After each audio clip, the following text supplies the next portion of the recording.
Hi guys, అందరూ ఎలా ఉన్నారు? ఈరోజు వచ్చేసి మేము పాతపట్నం అమ్మవారి టెంపుల్కి అయితే వెళ్ళాము. ఇది వచ్చేసి పలాసలో ఉంటుంది అమ్మవారి టెంపుల్. పలాసలో పాతపట్నంలో ఉంటుంది అమ్మవారి టెంపుల్. ఇక్కడ జాతరలు చాలా మంది కోరుకున్న వెల్ విషెస్ అన్నీ 100% అవుతాయి అన్నమాట. అయిన తర్వాత మళ్ళీ వచ్చి మొక్కుకుంటారు.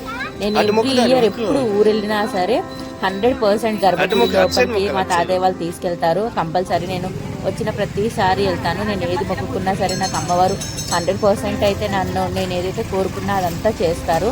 మా ఫ్యామిలీ మొత్తం వెళ్ళామన్నమాట ఆటోలో. మా వదిన చాలా ఎక్స్ప్రెస్ అనమాట. ఎంత ఎక్స్ప్రెస్ అంటే చిటికెలో చీర కట్టేస్తుంది, చిటికెలో 100 మందికైనా వంట చేసి పక్కన పడేస్తుంది. మా ఫ్యామిలీలో లిటరల్గా 70 మెంబర్స్ అన్నాను కదా, 70 మెంబర్స్ కూడా మా వదినే వండుతుంది. మాకైతే ఆ రోజు లిటరల్గా దర్శనం బాగా జరిగింది. మా హస్బెండ్ వీడియో తీశారు బయట నుంచి. నేను చీర చూపిస్తానని మొక్కుకున్నాను. దక్షిత్కి చాలా బాగాలేనప్పుడు అనుకున్నా, ఇంకా అమ్మనికి చీర చూపిస్తానని మొక్కుకున్నాను. సో వాడు తొందరగా కొంచెం క్యూర్ అయ్యాడు. మా అందరి కోసం నిమ్మకాయలు అయితే తీసుకున్నాము.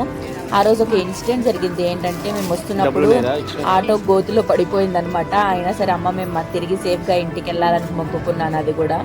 అది కూడా బాగానే ఇంటికి వెళ్ళిపోయాము. రిటర్న్ వెళ్ళేటప్పుడు కొంచెం భయపడుతూ వెళ్ళాము, కానీ సేఫ్గా వెళ్ళిపోయాము. Please do like, share, subscribe.